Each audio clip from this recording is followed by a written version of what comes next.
Hello, I'm Rob, and welcome to the Geek Show. Before we get into the game that we're talking about today, please do click like, subscribe, the bell, all that jazz. It is YouTube, it is the done thing. Anyway, now that's out of the way, let's talk about some games, shall we? Today, it's the turn of Moons of Madness, which is a game I've been looking forward to ever since I first saw it trilled at the back end of last year, where it was released on PC before this version that I'm talking about today, which is the PlayStation 4 version. Now, what it is on paper anyway, it's space horror, very, very Lovecraftian influenced, and that's it, really. I didn't know what to expect going in, but upon playing it, I think the best way to describe it is it's a narrative-driven walking simulator. I don't like using the word walking simulator, because I feel like there's a lot of a negative stigma attached to it still. Nonetheless, you play a character called Shane, who is an engineer at a Mars space station.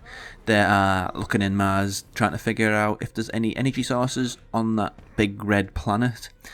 And you are with them as things go pretty badly.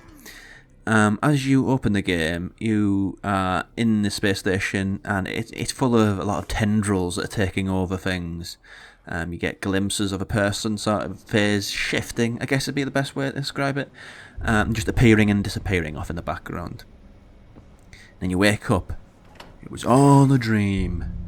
And from that point, you are presented with a day in the life of Shane, the engineer.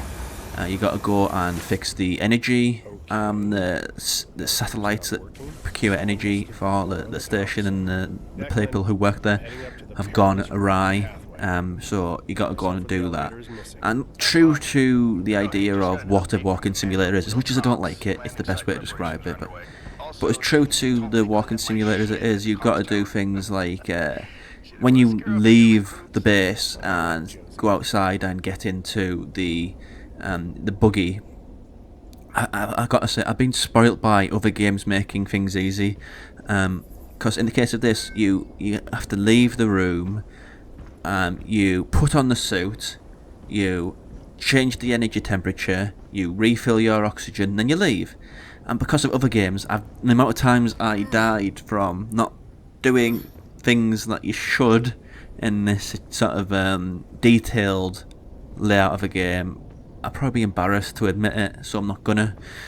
But it's that level of consideration that's been put into everything. There's a puzzle later on in which you have to mix a vial, and it says in the puzzle you've got to make sure that the centrifuge is balanced.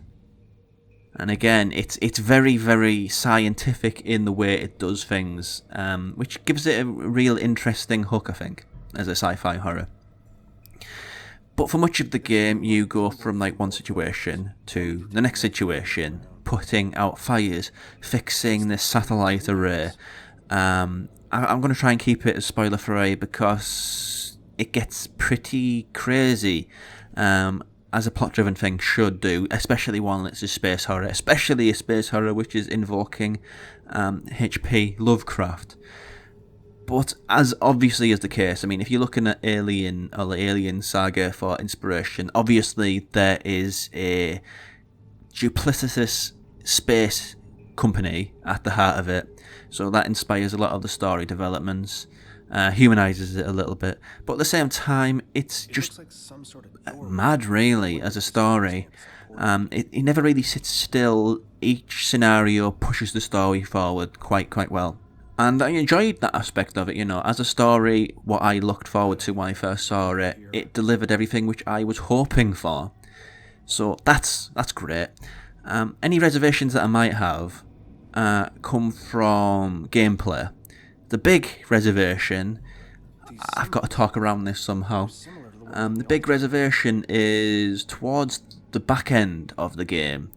You basically, the game changes from a walking simulator to have stealth mechanics.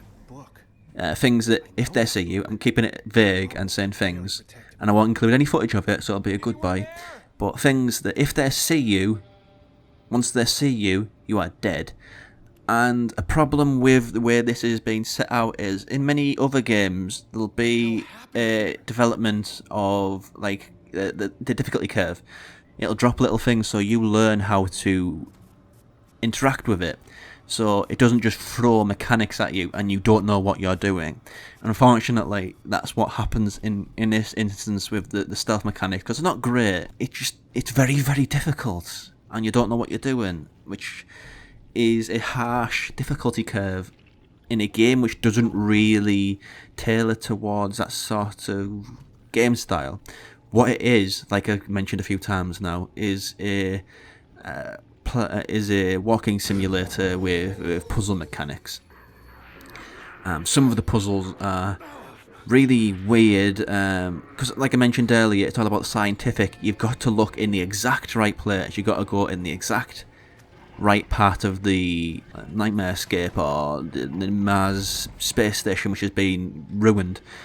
It's not like other games where you look generally in this wall and that thing will just accept wherever you press the X button.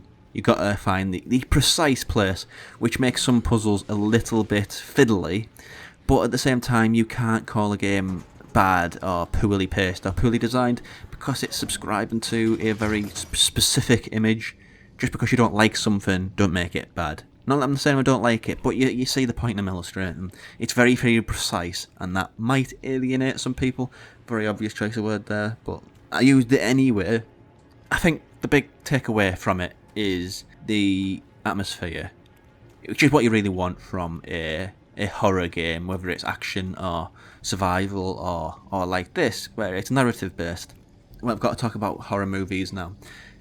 I think the best movies which invoke sort of H.P. Lovecraft have that very uneasy feeling about them.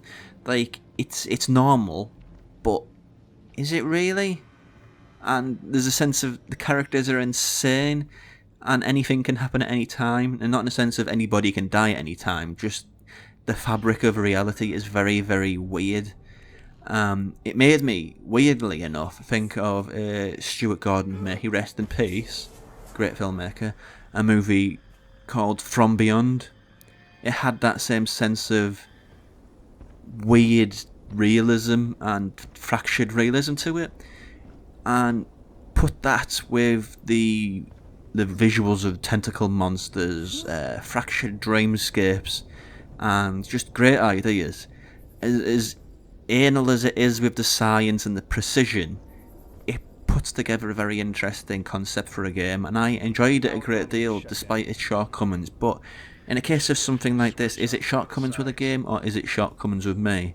I guess the only real way is to check it out. It is one of these games though that if you see it, it will appeal to you.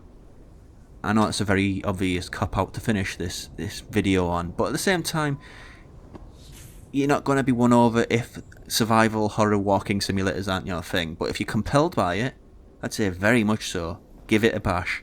And that's out on PC, Xbox and PS4. And that is Moons of Madness.